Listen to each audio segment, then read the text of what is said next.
이렇게 하겠습니다. 오늘날 대부분 많은 부모님들이 하고 있는 양육법을 별명을 붙이자면 어떤 게 있을까요? 지금 보시는 건 이제 5가지 오늘 주제이고요. 그 전에 서론으로 우리가 한번 확인해 보려고 하는데, 우리 눈에 보이는 도시의 사람들의 자녀 양육 여러 가지 별명을 붙이면 생각나는 거 뭐 있으세요? 자존감 양육법 많이 있죠. 또 좋은 성품으로 아이들을 키우는 양육법 유행하고 있죠. 많은 도시 사람들은 우리 아이들에게 영어, 수학, 뭐 등등을 잘 가르치는 공부 잘하는 학습 양육법 있을 거고, 어, 또 그리스도인들 중에는 유행하는 좋은 양육법은 성경 암송으로 아이들을 잘 키우자는 양육법도 있고, 제가 한때는 저도 한때 되게 많이 열심히 책을 읽었던 것 중에 유대인 양육법, 이것도 제가 공부했었거든요. 이런 양육법도 있고, 혹시나 어떤 집에는 야 공부도 필요 없고 뭐 다 괜찮아 그냥 건강하게만 자라다오 양육법, 뭐 이런 유행들이 있지요. 그런데 한번 생각해 보세요. 그리스도인들이 복음을 듣고 이 복음을 가지고 자녀들에게 양육하는 이 양육법을 성도들이 지금 잃어버리고 있어요. 그리고 우리가 초반에 잠깐 나눈 것처럼 복음으로 자녀들을 양육한다는 이 말 자체가 이게 너무 생소하고 어색하고 뭐 이러는 거예요. 근데 우리가 생각해야 될 건 어떤 지점이냐면, 만일 그리스도인 부모로서 자녀 양육을 할 때 복음을 잊어버리게 되면 우리의 양육은 세상 도시 사람들하고 똑같아지는 거예요. 불교, 이슬람교, 천주교, 뭐 인본주의 부모님들하고 별로 다르지 않는 자녀 양육법을 갖고 있는 거예요. 다른 종교 부모님들도 일반 도시 사람들도 어디를 추구하냐면 높은 도덕성을 가진 아이, 성품이 탁월한 아이, 머리가 똑똑하고 예의 바른 아이, 이런 자녀를 위하여 수고하잖아요. 그럼 그리스도인 부모랑 세상의 다른 종교랑 도시 사람이랑 우리랑 구별되는 양육법이 없어요. 다시 말하면 오늘 이 과는 저와 우리 모두가 잃어버렸던, 익숙하지 않는, 어색할 정도까지 와 있는 이 위기의 상황 속에서 복음으로 양육하는 원리를 다시 회복하는 거예요. 처음에는 너무 낯설게 들렸지만 이제 저나 주님의 은혜교회 여러 가정에게는 이제 익숙해져 있는 이 복음의 양육, 이것이 세상의 도시 사람들의 부모님들과 타종교 부모님들과 너무도 다른 지점이라는 것을 이해하면서 오늘 이 과를 한번 같이 나누려고 합니다. 한 5가지 정도를 나눌 텐데요. 첫 번째는 복음으로 양육한다는 말이 무슨 의미인가, 이것을 우리가 확인하고 싶고, 두 번째는 가정에서 복음으로 양육할 때 주된 내용은 무엇인가 살펴본 다음에, 그러면 우리는 언제 복음을 말하고 언제 복음을 가르쳐야 되는가 살펴보고, 부모인 우리는 네 번째, 율법과 복음과의 관계를 이해하는 것이 중요해요. 그래서 이걸 자녀 양육에 어떻게 적용할지 확인한 다음에, 마지막으로 복음으로 자녀를 양육할 때 부모인 우리가 함께 기억해야 되는 몇 가지를 나누어 보려고 합니다. 네, 되셨나요? 먼저 첫 번째, 복음으로 양육한다는 말의 의미가 무엇일까요? 한 구절만 보죠. 에베소서 6장 4절. 아비들아, 자녀를 노엽게 하지 말고, 뒤에 있는 부분이에요. 오직 주의 교훈과 훈계로 양육해라 그러셨어요.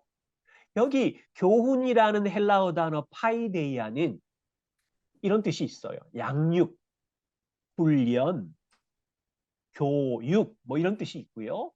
훈계라는 이 누데시아라는 이 헬라어 단어는 책망하다, 꾸짖다, 경고하다라는 의미가 있어요.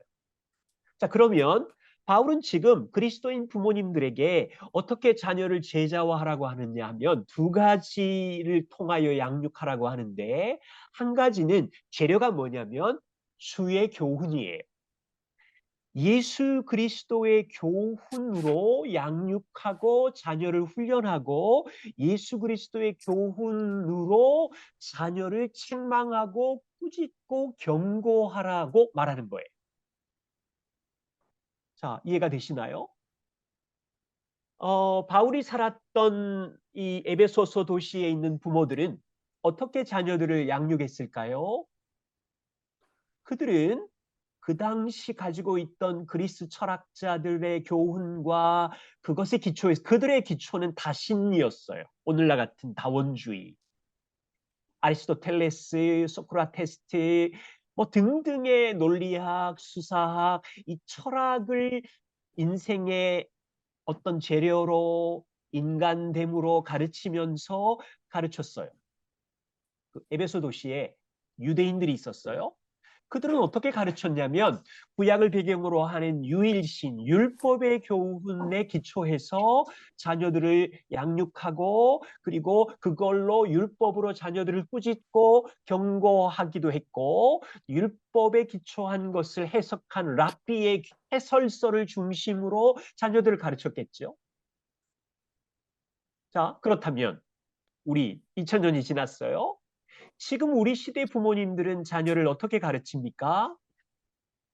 이 시대의 문화는, 이 세상 철학은 하나님이 없지요. 무신론적이고 인본주의적이고 물질주의적이고 이성과 합리성이 강하고 평등주의도 강하고, 그러니까 물질주의니까 여기가 끝이에요. 여기서 잘 살아야 돼요. 영어, 수학, 과학, 글쓰기, 연설, 토론 등등 이 사회에서, 여기서 물질에서 성공하기 위한 직업 교육으로 가르치는 거죠. 우리 자녀들이 대학을 갑니다. 대학의 기본 철학은 무신론이고 이성적이고 합리적인 상대의 가치를 존중하는 다원주의, 절대적인 진리를 인정하지 않지요. 거기서 공부하는 거예요. 자, 우리는 이 시대에 살고 있는데 그리스도인 부모의 사명은 무엇인가요? 바울의 이야기를 들어보세요. 에베소 성도들에게, 에베소 성도 여러분, 부모 여러분, 여러분은 에베소 도시의 사람들처럼 헬라인의 철학과 교훈과 훈계 위에 자녀들을 가르치지 마시고, 유대인의 어떤 율법의 교훈과 랍비의 교훈과 세속적인 철학의 교훈으로 가르치지 마시고, 예수 그리스도의 복음의 교훈으로 자녀들을 가르치고, 예수 그리스도께서 주신 그 말씀으로 양육하고 꾸짖고 경고하십시오. 이렇게 말하는 거예요. 자, 그렇다면 이제 좀 정리가 되지요. 복음으로 양육하라는 의미가 무엇인가요? 부모인 우리가 예수 그리스도의 진리 안에서 자녀들을 양육하고 교정하고 훈련하라는 의미랍니다. 자, 그렇다면 이게 얼마나 탁월한 세상과 구별되는 파격적인 자녀 양육인지 아시겠죠? 자, 이런 교육은 우리 아이들을 학교 보내면 학교에서 절대로 가르쳐 주지 않지요. 안 가르쳐 줘요. 대학에 가도 가르쳐 주지 않아요. 교회에서는 가르쳐 주는데 시간이 절대적으로 부족해요.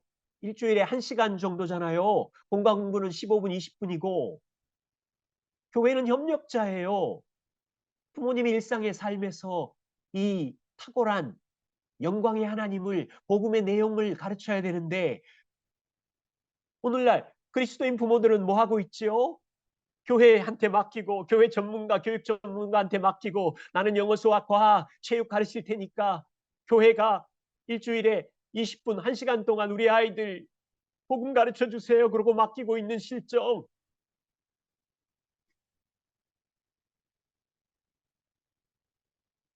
그런데 아픔은 이거예요. 모든 그리스도인 부모님들에게 복음으로 양육하라는 이 말이 무슨 의미인지 모르고 익숙하지 않고 복음을 말하려고 하니 입이 떨어지지는 않고 쑥스럽고 근육도 없고 당황스럽고 이제 우리는 무서운 생각을 해야 돼요. 한 세대가 이렇게 흘러가면 하나님이 누구신지 모르는 복음을 이해하지 못하는 하나님 없는 저주의 세대가 나타날 수 있다는 거예요. 무서운 이야기. 부모가 이 일을 하지 않으면 몰라요. 뭐 복지국가가 되고 잘 살기도 되겠지만 우리 다음 세대는 영광의 하나님을 잃어버리는 위기에 와 있어요. 자, 두 번째입니다. 자, 그렇다면 복음으로 양육할 때 우리가 무엇을 주된 내용으로 가르칠 수 있을까요? 먼저 우리는 목표를 이해하셔야 되는데 우리가 복음으로 자녀들을 양육하려고 하는 목표는 자녀에게 복음을 가르쳐서 그들의 마음을 그리스도께로 인도하여 구원을 얻게 하려고 하는 것이 목표예요. 그런데 조심해야 될 게 있어요. 부모 여러분, 복음을 너무 단순하게만 가르치지 말아야 된다는 거예요. 예를 들면 얘들아 예수님이 너 너무 사랑하신단다. 너를 위해서 십자가에 돌아가셨어. 그러고 끝. 더 이상 할 말이 없어요. 얘들아 하나님이 너와 함께 하신단다. 너희를 사랑하신단다. 자 이제 공부하자. 영어책 갖고 와라. 수학책 갖고 와라. 그리고 순종해라. 착한 아이가 되어라. 끝.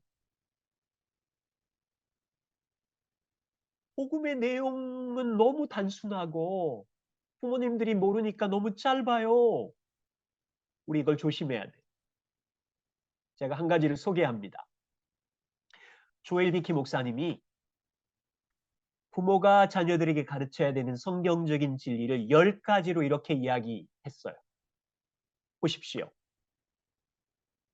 조엘 비키 목사님이 부모에게 제안한 자녀들에게 가르쳐야 되는 것 첫 번째, 하나님이 누구신지 그분의 성품과 속성을 가르쳐라. 요거 하나만 해도 500페이지짜리 책 한 권을 쓸 수 있겠죠. 인간이 얼마나 타락한 죄인인지를 가르쳐라. 자녀들에게 이 땅에 살지만 천국과 지옥이 있음을 가르쳐라.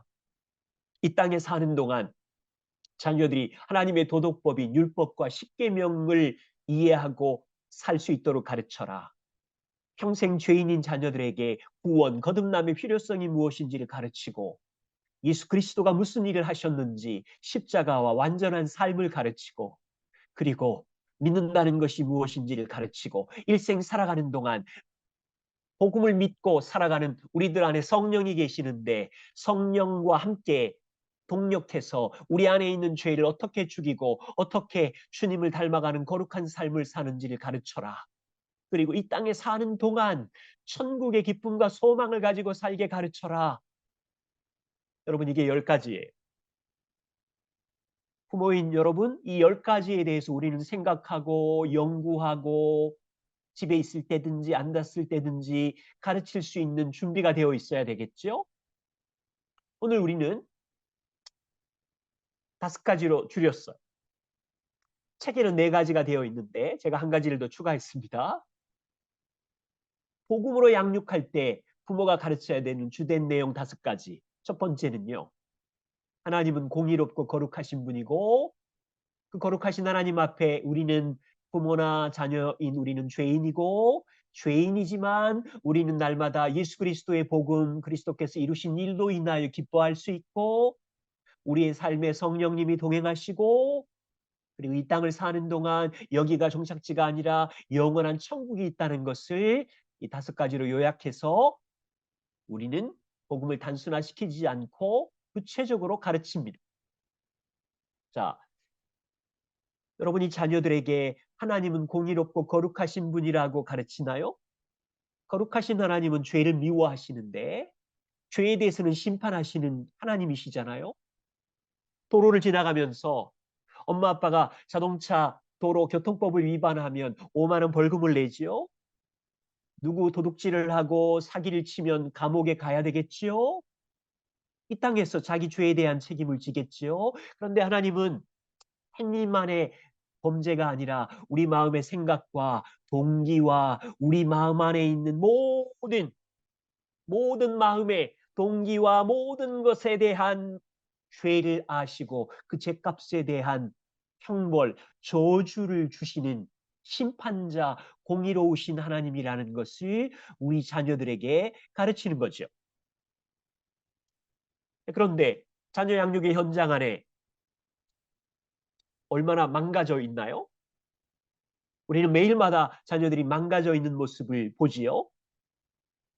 모든 사람은 이 죄에 대한 책임을 져야 되는데 제가 한두 번 책에도 그런 내용이 있어요. 우리 집에 있는 스토리입니다. 한 번은 작은 아이가 저를 찾아와서 이렇게 하소연했어요. 아빠, 형이 나를 뚱보라고 놀려요. 그래서 우리 집에 규칙이 하나 생겼어요. 각 사람은 하나님의 형상대로 지었다. 민구와 민유는 하나님의 형상대로 지어진 존재인데 너희가 뚱보라고 누구를 조롱하고 놀리면 이것은 하나님을 기쁘시게 하지 못하고 죄를 짓는 것이다. 매를 맞는다라는 규칙이 생겼어요. 얼마 있다가 작은 아이가 다시 찾아왔어요. 아빠, 형이 다시 뚱보라고 놀려요. 큰 아이가 왔어요. 물어보니 아빠, 나는 규칙을 지켰어요. 동생에게 뚱보라고 말한 적 없어요. 그랬더니 옆에 있던 작은 아들이 나한테 뚱보라고 말은 안 했지만 내 배를 쿡 찔렀잖아. 배를 찔러가지고 놀린 거예요. 다시 저희 집에 규칙이 하나 더 생겼어요. 하나님의 형상대로 지어진 동생에게 뚱보라고 말을 하는 것도 하나님이 기뻐하지 않고 배를 찌르는 것도 조롱하는 거다. 규칙이다. 그 다음에 매를 맞는다. 얼마가 있다가 또 작은 아이가 찾아왔어. 아빠, 형이 또 나를 놀렸어. 큰 아이를 불렀어요. 너 왜 놀렸니? 아빠, 나는 얘가요 정색을 하면서 아빠 나는 규칙을 지켰어요. 아빠의 말씀대로 뚱보라고 말한 적도 없고 배를 치른 적도 없어요. 당당하게 얘기를 하는 거예요. 옆에 작은 아이가 울면서 그래 말은 안 했고 배는 안 찔렀지만 얼굴 표정으로 이렇게 말했잖아.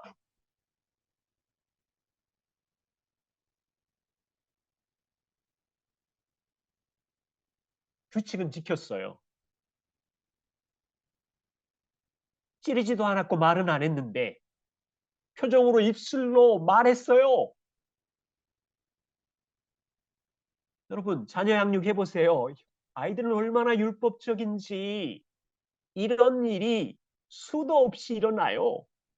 피자 한 조각 갖고 싸우고요. 우리는 콜라 더 많이 먹으려고 여러분 책에 있죠.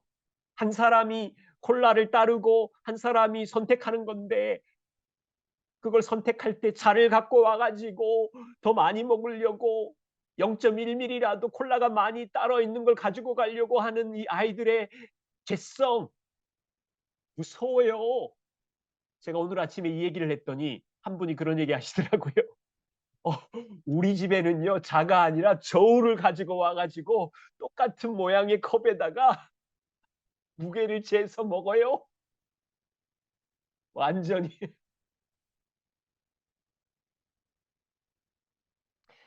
어, 아이들과 있어 보면요 매일마다 우리가 얼마나 망가진 죄인인지를 알게 돼요. 방 청소하는 거, 말하는 거, 공부하는 거, 장난감 가지고 싸우는 거, 험한 욕이나 이상한 단어들을 써가는 거. 그런데 가만히 생각해 보세요. 우리 자녀들만 그렇게 싸우나요? 부모들도 저도 우리 모두 다 진짜 조그만한 말 한마디 가지고 싸우고 유산 100만 원 가지고 싸우고 정말로 미안하지만 아이들이나 어른이나 별로 다르지 않아요. 요지는 이거예요.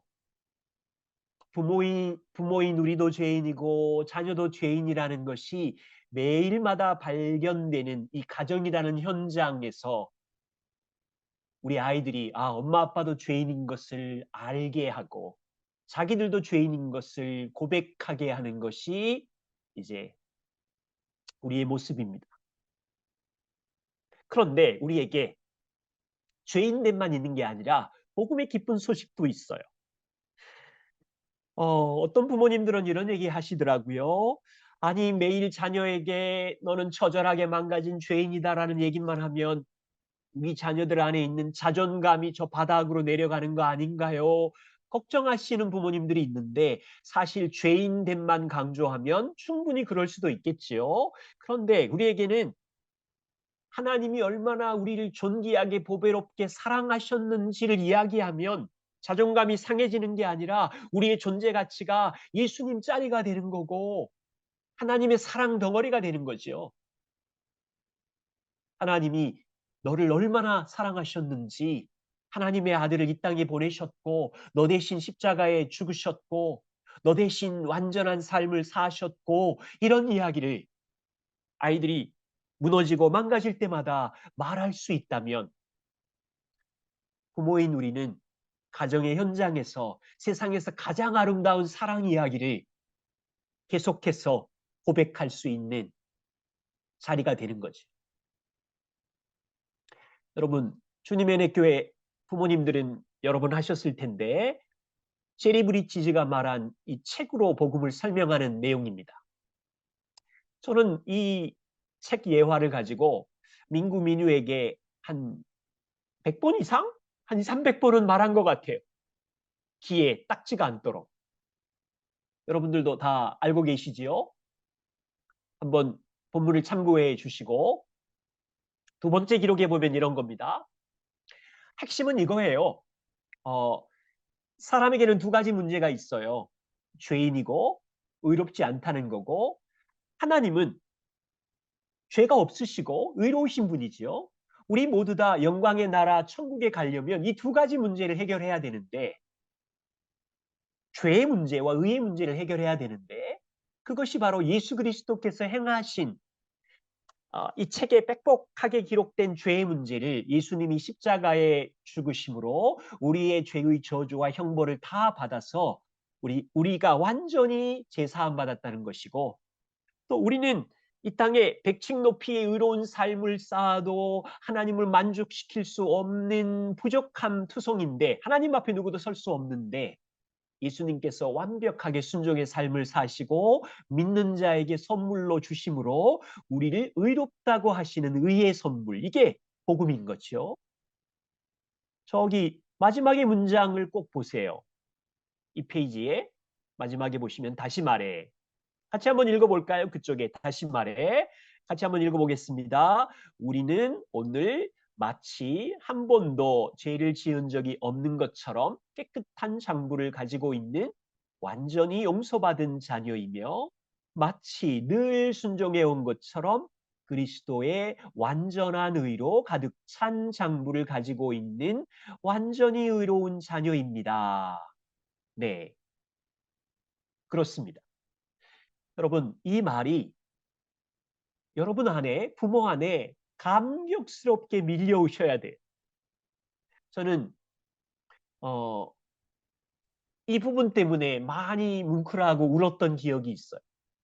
아, 내가 한경진 목사님만큼 의로워진 게 아니구나. 내가 아브라함만큼 의로워진 게 아니구나. 여러분, 한경진 목사님의 의로우심과 아브라함만큼의 선이나 바울의 의로운 삶으로도 천국 앞에 설 수가 없어요. 그리스도의 완벽한 의가 있어야 설 수 있어요.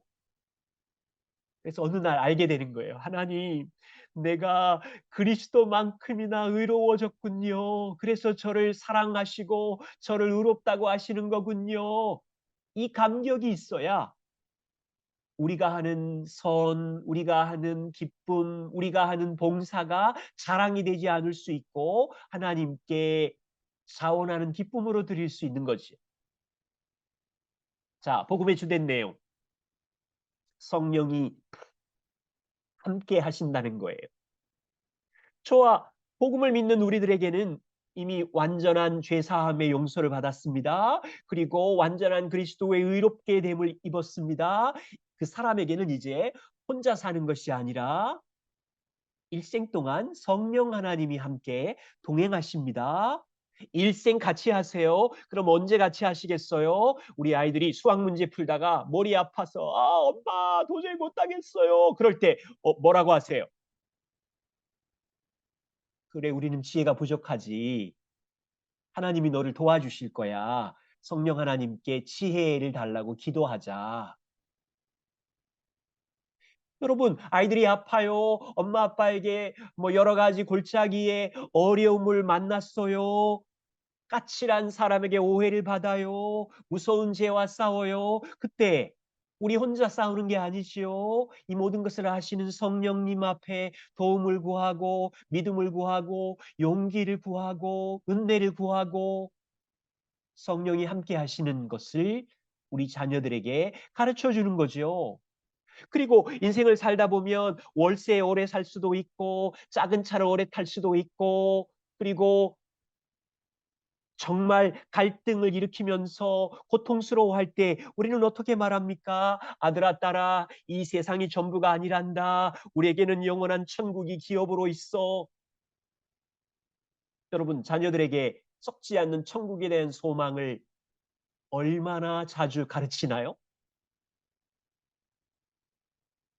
이게 복음을 가르치는 주된 5가지 내용이랍니다.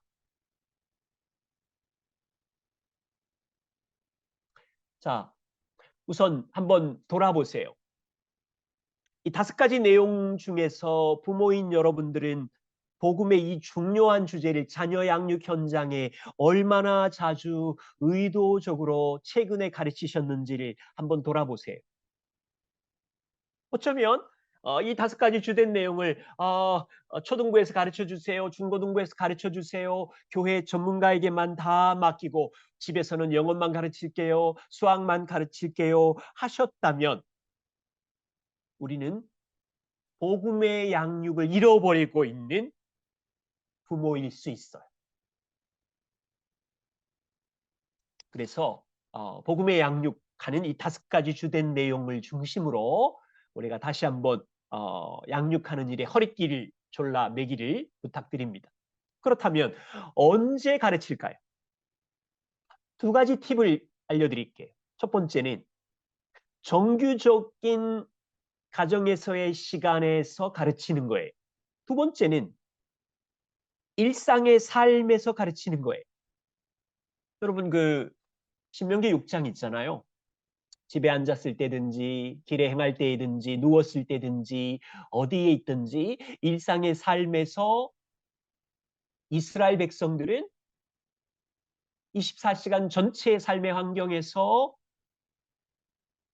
애굽에서 있었던 일들을 가르쳤을 것이고 홍해 사건을 가르쳤을 것이고 유월절 어린 양을 가르쳤고 광야에서의 만나와 반석에서의 물과 이 모든 것들을 가르쳤다면 부모인 우리는 이제 신약을 살아가는 성도들에게는 복음을 가르쳐야 되는데 집에 있을 때 지금 자료들이 너무 좋은 게 많아요.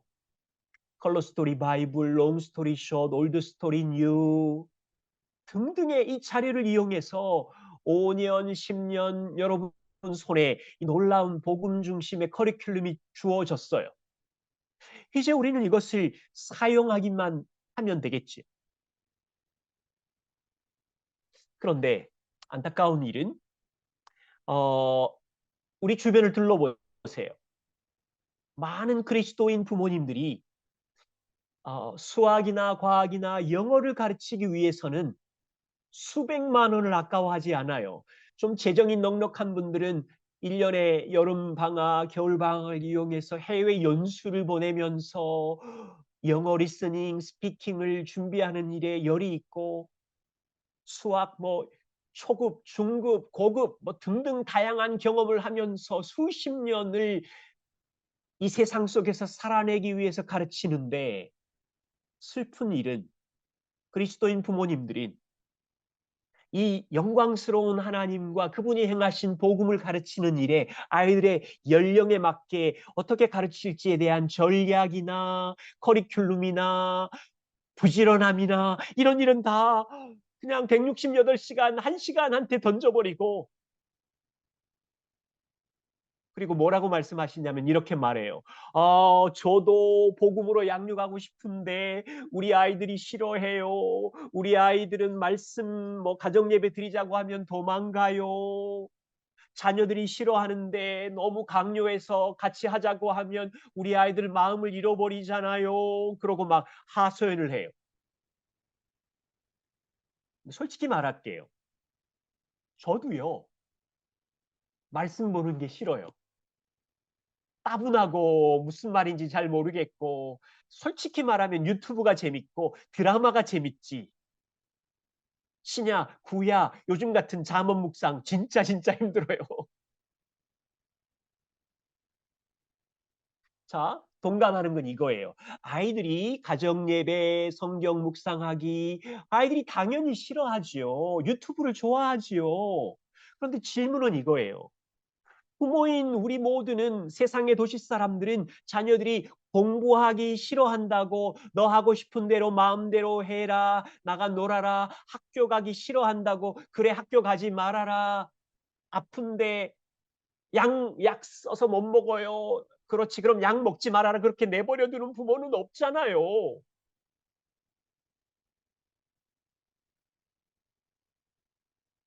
정말 정상적인 부모라면 아이들이 공부를 싫어해도 책상 앞에 데려다 놓는 거고, 약 먹기 싫어해도 먹어야 너 나을 수 있어, 건강할 수 있어, 억지로라도 약을 먹이는 거고, 지금 복음을 학교에서도 안 가르치고 학원에서도 안 가르치고 대학에서도 안 가르치고 교회에서는 너무 시간이 부족하고 그럼 누가 가르치냐고요. 싫어하니까 안 가르치고. 저의 경험으로는 가정예배 10년 동안 자녀들이 이 예배를 좋아해 본 날이 제 기억으로 2, 3일도 안 돼요. 거의 없어요. 하루라도 대충 넘어가고 싶어 하는 아이들과 함께 이 내 안에 가득 차 있는 영광의 하나님, 은혜의 하나님, 복음을 나누고 싶은 열망은 있지만 포기하지 않고 복음을 양육하려는 부모의 자세가 필요하지요. 그래서 여러분들이 더 일찍 일어나야 되고 어쩌면 분주한 중에 미리 좀 10분이라도 보셔야 되고 아이들을 가르치기 위해서. 그런데 이런 교재들을 사용해서 정말 정기적으로 일주일에 한 번, 세 번, 네 번 가족이 같이 모일 수 있는 가정 예배의 문화가 있다면 이것은 세상에서 가장 놀라운 소식과 영광의 하나님을 알려주는 절호의 시간을 쓰시는 거니까 우리 힘내서 끝까지 하십시다. 그럼 언제 가르칠까요? 삶의 현장에서 가르치는 거예요. 형통한 날, 공고한 날, 모든 상황에서 가르치는 거예요. 여러분, 우리 아이들이 학교에서 최고의 우수상을 받아왔어요. 전교에서 1등을 해갖고 왔어요. 형통한 날 어떻게 복음을 가르치세요? 먼저는 격려해 주시고 칭찬해 주시고 우리 아들 훌륭하다. 하나님이 주신 시간과 은사로 최선을 다해서 자랑스럽다. 그렇게 박수를 쳐주시고 그 다음에 기억나게 해주셔야 돼. 아들아, 네가 공부를 최우수상을 받아왔을지라도 너는 그렇게 못하는 아이들을 사랑해야 되고 조롱하면 안 되고 그리고 기억할 게 있다. 너 앞으로 커서 최고의 노벨상을 받을지라도 노벨상 가지고는 하나님 앞에 설 수 없다는 것을 알아야 된다. 아들아, 네가 최고의 지식으로 최고의 물질 1조 원의 부자가 되더라도 너가 그것으로 세상을 섬길 수 있는 청지기가 되어야 되겠지만 노벨상으로도 1조 원의 돈으로도 하나님 앞에 설 수 없다는 것을 기억해야 된다.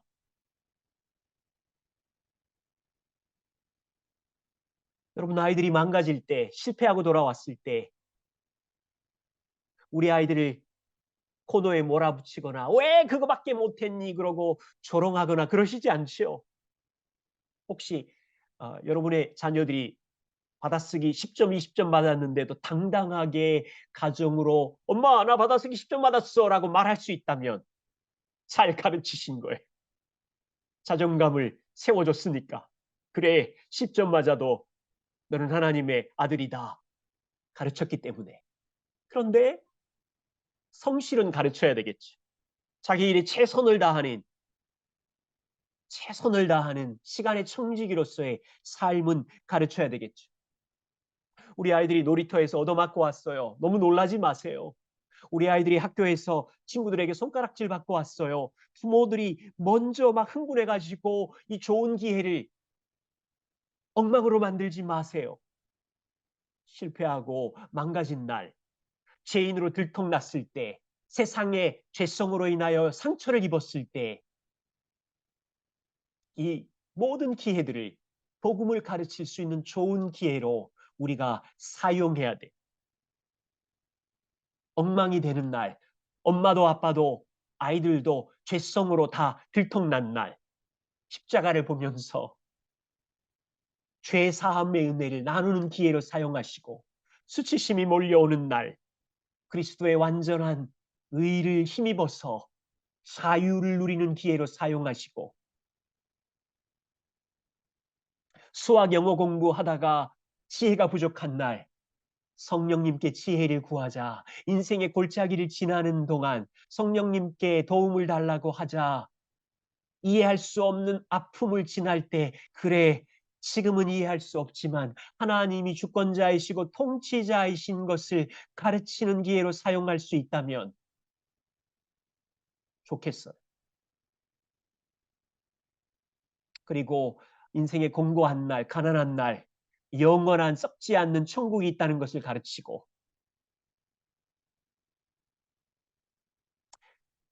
네. 그래서 이 5가지 내용을 여러분들의 가정 예배와 삶의 어떠한 모든 상황과 현실 속에서 가르칠 수 있는 기회로 사용하시기를 부탁드리고요. 그 다음은 율법과 복음의 관계를 부모인 우리가 아는 겁니다. 책에 보시면 3가지 문장으로 되어 있습니다. 첫 번째는 율법은 하나님의 말씀이지요. 율법의 말씀은 선하고 거룩합니다. 그런데 죄를 깨닫게 해요. 누구도 이 완벽한 말씀을 지킬 수 없어서 죄를 깨닫게 합니다. 죄를 깨닫게 하는 그 지점에서 우리는 두 번째로 그렇구나. 우리는 모두 다 죄인으로 발견되는 거고 그래서 그리스도가 필요하구나. 그리스도께로 인도합니다. 또한 그리스도께로 인도하는 우리들에게 율법은 하나님의 말씀이기에 백성들이 행복하게 살라고 주신 말씀이지요. 그래서 그리스도인의 목표를 알려주는 거지요. 주님을 닮아가는. 이 3가지가 기본이라면 여러분 이 율법과 복음을 자녀 양육에 어떻게 적용할 수 있을까요? 먼저는 한 10살까지 어린아이 자녀들에게는 이 법과 규칙, 율법이 필요합니다. 여러분 아시지요? 우리 아이들은 미숙하고 어리석어요. 무엇이 옳고 그른지 잘 알지 못합니다. 왜 달콤한 것만 먹으면 안 되고 야채를 먹어야 되는지 우리 자녀들은 잘 몰라요. 왜 전기 콘센트에 손가락을 넣으면 안 되는지 자녀들은 잘 몰라요. 왜 일찍 일어나야 되는지, 왜 나쁜 말을 쓰면 안 되는지, 왜 빨간 신호등에는 멈춰야 되는지 어린아이들은 규칙이 필요해요. 율법이 필요합니다. 왜냐하면 우리 자녀들을 보호하기 위해서고 그리고 우리 자녀들이 행복하도록 이 법의 권위 아래 순종했을 때 우리 자녀들이 행복하게 하는 겁니다. 그런데 기억하실 것이 있어요. 자녀들에게 이 법을 주는 이유는 자녀들이 법과 규칙을 잘 지키는 순종하는 착한 아이로 의롭게 만들려고 하는 것이 아니에요. 부모인 우리도 율법의 말씀을 다 못 지킵니다. 오히려 뭐가 목적이냐면 너희가 규칙 앞에 불순종하는 자녀라는 것을 드러내려고 폭로하려고 법과 규칙을 주는 거예요. 그런데 도대체 몇 번째니? 왜 순종 못하고 있니? 그러면 안 돼요. 죄인인 것을 들통나게 하려고, 법을 지키지 못하는 죄인인 것을 자녀들도 깨닫게 하려고 법과 규칙을 어릴 때 주는 거예요. 그래서 우리에게는 그리스도가 필요하고 복음이 필요하고 은혜가 필요하다는 것을 가르쳐서 우리 아이들을 주님께로 이끌고 가려고. 이제 아이들이 10살이 넘어갑니다. 옳고 그름을 이해합니다. 10대 청소년이 되었습니다. 그럴 때는 법의 규칙의 권위 이상이 필요해요. 부모인 여러분 안에 있는 복음의 은혜의 영향력을 사용해서 더욱더 인격적으로 대화하셔야 되고 자녀들의 양심에 호소하셔야 되고 그들을 부모인 여러분들이 삶의 본이 되어서 영향력으로 그들에게 은혜를 끼쳐야 돼요. 여러분들이 혹시나 분노하거나 잘못된 행동을 했다면 죄고백과 용서의 영향력을 끼쳐서 자녀들에게 흘러가게 해야 됩니다. 그래서 이 원리를 율법과 복음을 이해하시고 어떻게 우리 아이들의 자녀의 연령에 맞게 적용하실 것인지를 아빠, 엄마는 생각해 주셔야 됩니다. 자, 마지막입니다. 간단한 결론을 여러분들하고 나누지요.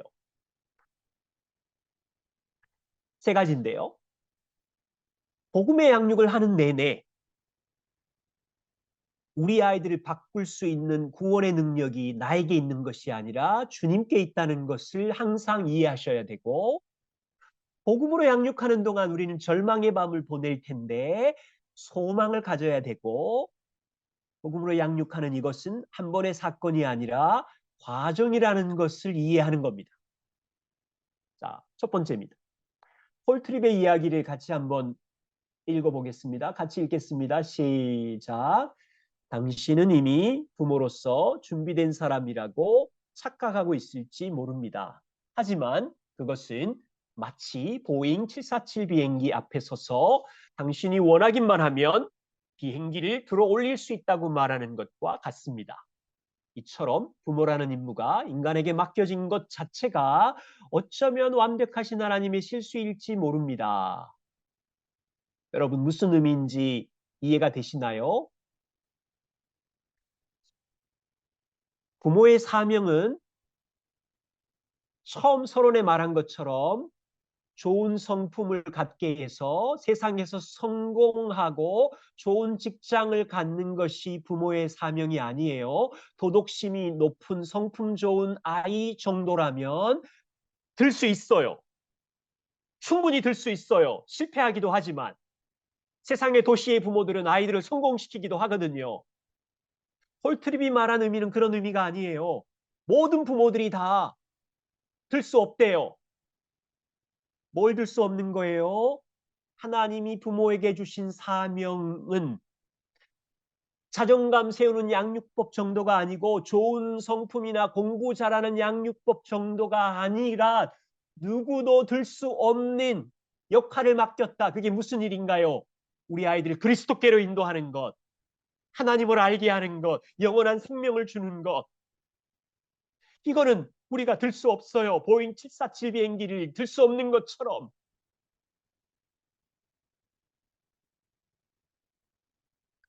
그런데 우리가 할 일이 있어요. 부모인 우리가 할 일. 복음의 증인이 되는 거예요.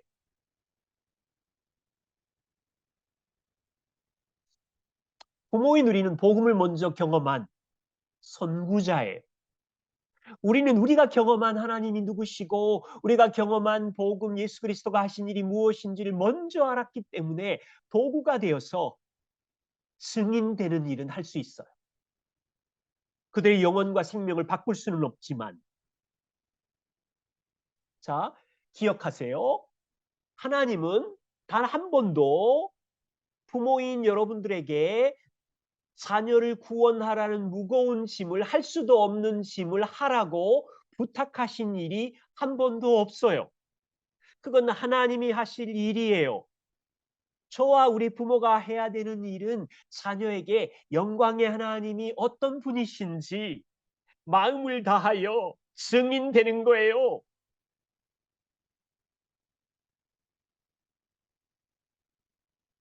도구되는 일을 할 수 있어요. 그래서 지치지 마십시다.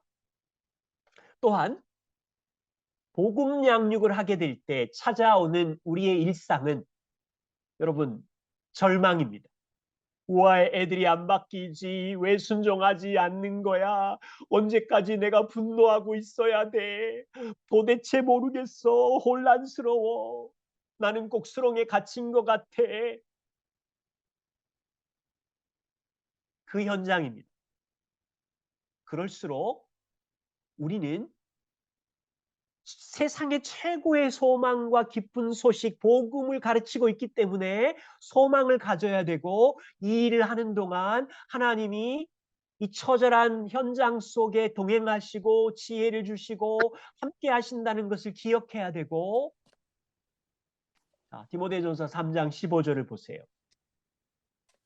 부모인 우리가 자녀들이 어렸을 때부터 성경에 있는 지혜를 가르치게 되면 세상 대학도 학교도 줄 수 없는 예수 그리스도 안에 있는 믿음으로 구원에 이르는 지혜를 가르치는 최고의 시간을 하고 있는 것이고, 그 일을 우리가 절망의 터널을 지나는 것 같지만 하나님이 우리와 동행하셔서 우리 자녀들을 하나님의 사람으로 온전케 하고 하나님이 기뻐하시는 선한 일을 행할 능력을 갖추는 일에 부모인 우리를 도구로 사용한다는 이 소망을 잊어버리지 않는 거예요. 마지막입니다.